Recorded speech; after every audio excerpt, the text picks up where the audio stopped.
9-year-old dies in government custody.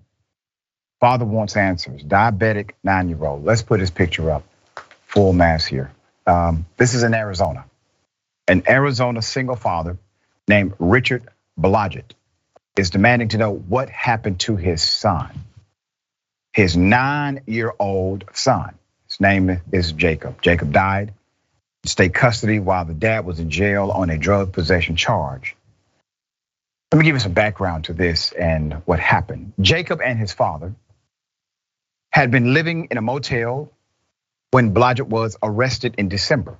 Mr. Blodgett, who already had a drug case pending and has spent time in prison, said was operating a backhoe much of the day and pulled over at a gas station to take a nap, said the report. Officers wrote that they suspected got it off as a result of drug use. Authorities ultimately found more than 4,000 fentanyl pills in his possession. Blodgett was jailed and charged with 1 count of drug possession. Navajo County Superior Court documents show. He told the AP he had been using fentanyl for pain management after he dropped 300 pounds with weight loss surgery. I wasn't getting high. I wasn't abusing them. I was using them to be able to work and provide for my son. After 2 weeks in state custody, however, his son passed away. A medical examiner listed Jakob's death in late December as natural, with complications from diabetes, a condition he was diagnosed with as a toddler, specifically type 1 diabetes, which means his body was unable to produce enough insulin to survive. Blodgett said he suspects the Arizona Department of Child Safety failed in its duty to protect his son, either by not monitoring his blood sugar levels or not ensuring that Jakob had enough insulin to prevent a serious life-threatening complication known as ketoacidosis, according to the report. Blodgett claims he only ever used the drugs that landed him in prison to self-medicate his pain.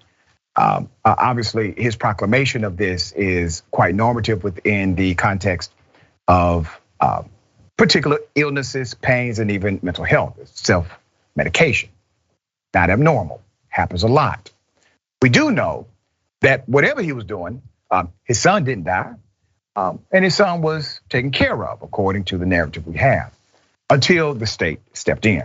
Arizona officials are not commenting, refusing to comment on the death, but it is part of a pattern per the report. In the fiscal year that ended last June, about 26 children, count that, 26 children died while in the agency's custody, including from overdoses, medical conditions, natural and still undetermined causes. In the previous fiscal year, that number was actually 14.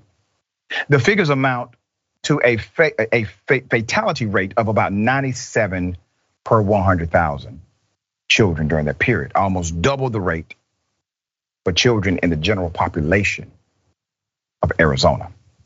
Let's put up the director here, okay?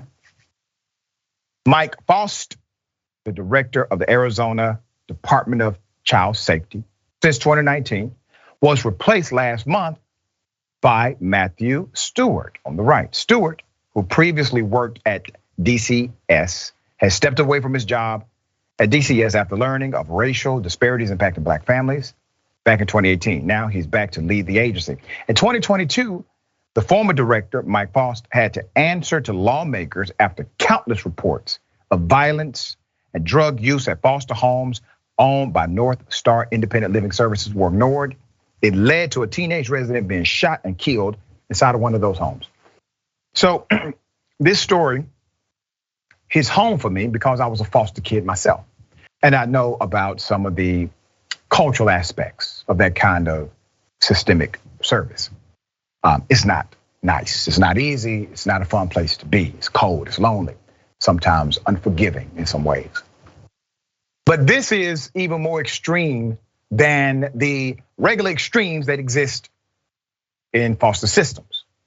because they had a death rate rising at a level unprecedented year to year.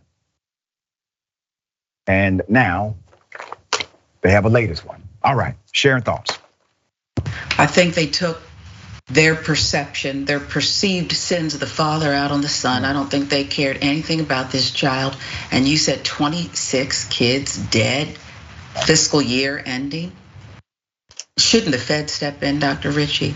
There's an intervention, a massive one that's necessary. Yeah, I agree 100%. All right, we'll stay with the story. I'm sure there are more developments that will come this year.